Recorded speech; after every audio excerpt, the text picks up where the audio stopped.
Good morning, students. So we will be starting with the 3D Max lectures, which I will be starting from the basics itself. क्योंकि मैं assume कर रहा हूँ कि कुछ students को अभी भी बेसिक्स के बारे में पता नहीं है, या तो वो लोग अगर वो पहली बार देख रहे हैं तो उनको थोड़ा बहुत आइडिया होना चाहिए कि 3D Max कैसे काम करता है. So I will be taking everything into consideration कि किसी भी स्टूडेंट को 3D Max का नॉलेज ना हो ऐसा नहीं होना चाहिए. सो मैं ये मान के चल रहा हूँ कि हर एक स्टूडेंट ये वीडियोस देख के उनको सारा जो 3D Max का बेसिक से लेकर एडवांस तक की जितनी भी चीज़ें हैं वो उसको एटलीस्ट एक पॉइंट तक आ जाए जहाँ तक वो खुद प्रैक्टिस करना शुरू कर दे. सो आई एम होपिंग कि ये जो मैं वीडियोस बनाऊँ उसके अंदर से उनको 3D Max का अच्छे से आइडिया आ जाए. अभी जो भी स्टूडेंट्स 3D Max इंस्टॉल कर चुके हैं, now as I have said earlier कि 3D Max 1820 जो लेटेस्ट वर्जन है वो अभी तक मैंने यूज़ नहीं की है. तो I have been using 3D Max 15 since last few years. तो मैं उसी हिसाब से 3D Max सिखाऊंगा, लेकिन हो सकता है कि 3D Max 18 और 20 के अंदर काफ़ी नई चीज़ें हों जो कि अभी तक मैंने देखी नहीं है, लेकिन they will be interrelated. So let us not be too picky about 3D Max versions. मैं चाहूँगा कि आप 3D Max 15 पे काम करें. 3D Max 15 happens to be a very versatile and a very easy software. तो 15th version is the most ideal for me right now.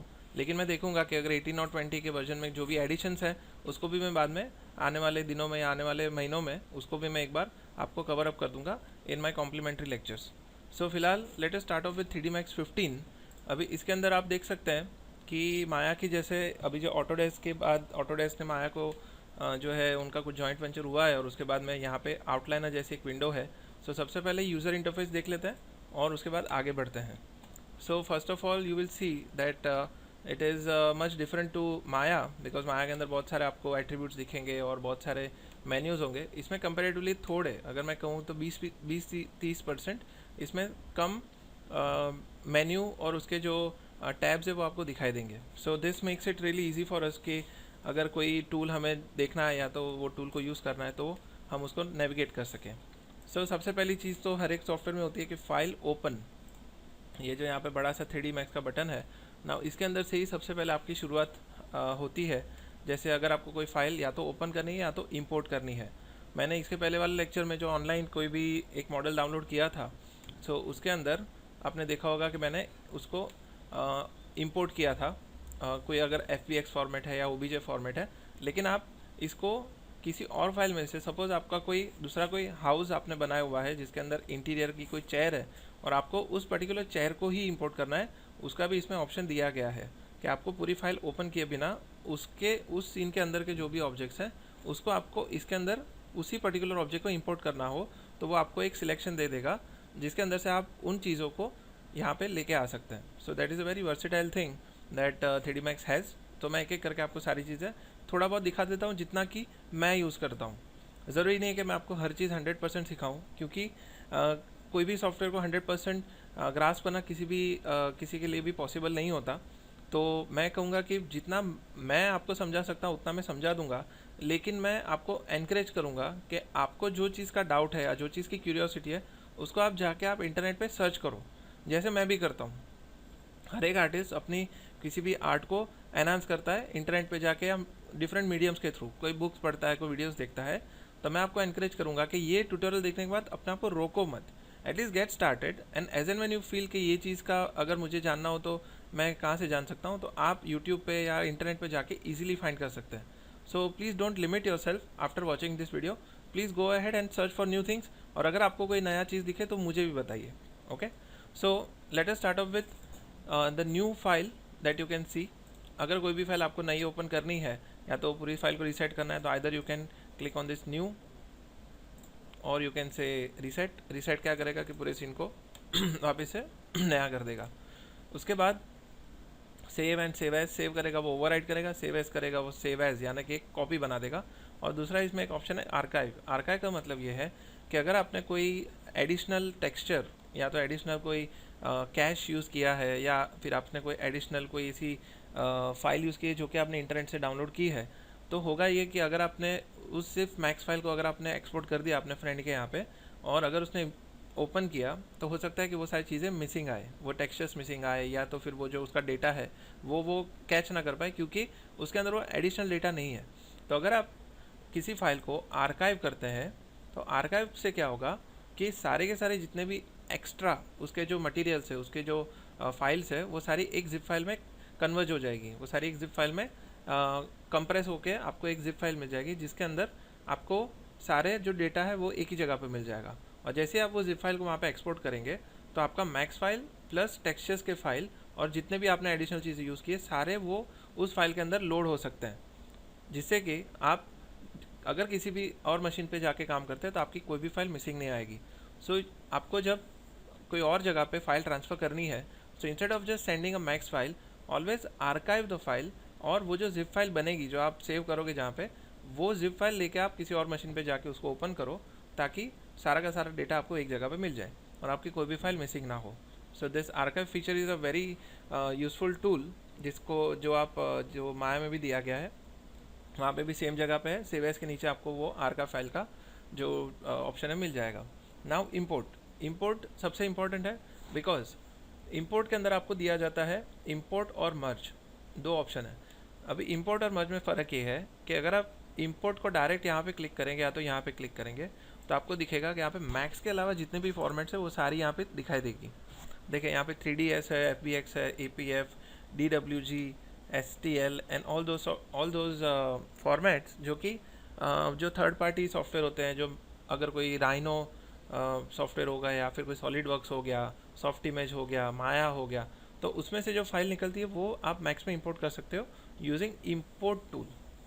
Import को आपको क्लिक करना है, तब जाके आपको ये सारी एडिशनल फाइल्स वाले जो फॉर्मेट्स है वो मिलेंगे। All these formats are supported in Max. ये मैं कह सकता हूँ कि this sometimes work, sometime it doesn't work, क्योंकि जो कन्वर्जन होता है वो बहुत ही डिफ़िकल्ट यानी ट्रिकी होता है। तो उसके अंदर काफ़ी आपको कभी कभी 2-3 बार अटैम्प्ट करने पड़ेंगे कि अगर आपने सॉलिड वर्क का फाइल लिया तो हो सकता है यहाँ पे इंपोर्ट ना हो, may be because of version problem, या तो जो उसका एक्सपोर्ट जहाँ से हुआ था वो करप्ट वहाँ से करप्ट होके फाइल आपको मिली, तो हो सकता है कि यहाँ पे इंपोर्ट ना हो। तो ये हमेशा 100% फुल प्रूफ नहीं होता, ये मेरा एक्सपीरियंस से बता रहा हूँ, but most of the times जो DWG फाइल होती है वो ठीक से इंपोर्ट हो जाती है। तो आपको यहाँ पे जो कैड की फाइल होती है वो DWG होती है, तो आप जो भी इंटीरियर और एक्सटीरियर के काम करोगे जनरली DWG फॉर्मेट में मिलेगी, जो कि यहाँ पे आप इसको इस मैक्स के अंदर इंपोर्ट कर सकते हो। और दूसरी बात आती है मर्ज।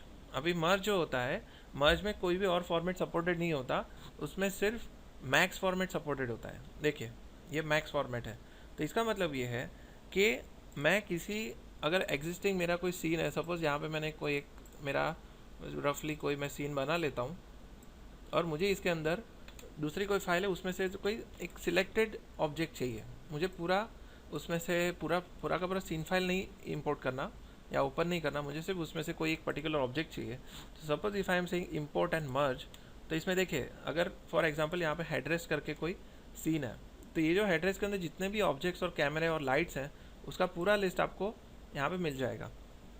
सो करेंटली इसके अंदर है box 1 2 3 circle and all these things. तो सपोज़ मुझे इसमें से सिर्फ स्फीयर्स चाहिए और इसमें सारी आपको ऑप्शन से देखिए यहाँ पे ज्योमेट्री, शेप्स, लाइट्स, कैमराज, तो अगर यहाँ पे कैमरा और लाइट होते हैं वो भी यहाँ पे दिखाई देता। तो सपोज़ मुझे ये ज्योमेट्री, जो 3 ज्योमेट्री यहाँ पे इंपोर्ट करनी है, तो मैं सिर्फ इन तीनों को शिफ्ट सेलेक्ट करूँगा, एनिफाई से ओके, तो ये मुझे हमेशा एक ये मेन्यू आता है, क्योंकि ये यहाँ पे जो एग्जिस्टिंग सीन के अंदर जो स्फीयर है उसका भी नाम स्फीयर 001 है और आने वाला जो स्फीयर है उसका भी नाम सेम है। तो ये जब ऐसे कुछ पूछे तो just click on this apply to duplicates and say auto rename. So ये करने पे आपके वो जो स्फीयर्स हैं वो यहाँ पे आ गए होंगे। So if you just see, तो यहाँ पे ये जो स्फीयर्स थे वो वाले सीन में से इसके अंदर आ गए, तो वो जो सोफ़े के अंदर जो बटन्स थे वो यहाँ पे इंपोर्ट हो गए। तो इसी तरह से आप कैमरे, लाइट और ऑब्जेक्ट्स और स्प्लाइन, शेप्स कुछ भी आप इसके अंदर इंपोर्ट कर सकते हो। सो ये हो गया आपका इंपोर्ट। और इंपोर्ट के अंदर मैं जनरली इन्हीं 2 चीज़ों को यूज़ करता हूँ। I have not gone through all this because ये इतना एडवांस लेवल पे हमें फ़िलहाल जाने की ज़रूरत नहीं है। ये जब आप कोई प्रोडक्शन में काम करोगे या फिर आप किसी बड़े स्टूडियो में काम करोगे तो ये सारी चीज़ें वहाँ पे यूज़फुल होगी, क्योंकि सब कुछ इंटरकनेक्टेड होता है, बहुत सारे मशीन होते हैं वो सारे इंटरकनेक्टेड होते हैं, तो ये प्रोडक्शन पाइपलाइन के लिए ये सारी चीज़ें कन्वीनियंट होती है। So import and merge is the option which you use for importing an additional file into your Max file. Then comes your export. अभी एक्सपोर्ट के अंदर आप जो भी आपका फॉर्मेट मैक्स फॉर्मेट है, अभी ये जो फाइल बनेगी मैक्स फॉर्मेट में बनेगी, लेकिन अगर आपको इसको कोई OBJ या FBX में एक्सपोर्ट करना है, so then you will go to export, और एक्सपोर्ट में जाके you will just click on export, और एक्सपोर्ट के अंदर आपको ये सारे ऑब्जेक्ट ये सारे फॉर्मेट्स दिए जाते हैं जो कि आप एक्सपोर्ट करके या तो माया में या सॉलिड वर्क्स में या किसी भी और सॉफ्टवेयर में आप उसको एक्सपोर्ट कर सकते हैं। सो this is your export option. लेकिन अगर आप डायरेक्ट एक्सपोर्ट क्लिक करते हो तो पूरा का पूरा सीन एक्सपोर्ट हो जाएगा, बट सपोज मुझे सिर्फ इसमें से एक ही ऑब्जेक्ट एक्सपोर्ट करना है, तो मैं यहाँ पे एक्सपोर्ट सिलेक्टेड करूँगा, मीनिंग ये जो ऑब्जेक्ट यहाँ पे सिलेक्टेड है वही ऑब्जेक्ट यहाँ पे एक्सपोर्ट होगा और आपको उतना ऑप्टिमाइजेशन में हेल्प मिलेगी। सो this is your export selected options. So import and export does this. और लास्ट में आता है एक रेफरेंसेस करके यहाँ पे ऑप्शन है, रेफरेंसेस, जिसमें एसेट ट्रैकिंग होता है। एसेट ट्रैकिंग मैं जनरली यूज़ करता हूँ बिकॉज एसेट ट्रैकिंग से अगर मेरे कोई सीन फाइल मैंने कहीं से इंपोर्ट की है और उसके अंदर बहुत सारे टेक्सचर्स मिसिंग आ गए, और मुझे ऐसा बताना है कि अगर ये सीन फाइल के अंदर ये टेक्सचर्स मिसिंग है तो उसका मैं एक पाथ दे देता हूँ जहाँ पे वो एक्चुअल टेक्सचर्स पड़े हुए हैं। फॉर एग्जांपल, अगर ये सीन फाइल है और मुझे चाहिए कि अगर मेरा कोई दूसरा कोई फोल्डर है, for example if I am saying toon school के अंदर अगर मैं ये पाथ कॉपी कर लेता हूँ एंड आई एम अज्यूमिंग कि ये टून स्कूल के अंदर वो सारे फोल्डर्स या तो सारे टेक्सचर्स एग्जिस्टिंग है, तो मैं जाऊँगा path, configure user paths, external files, और इसके अंदर मैं ये वाले पाथ को डाल दूंगा।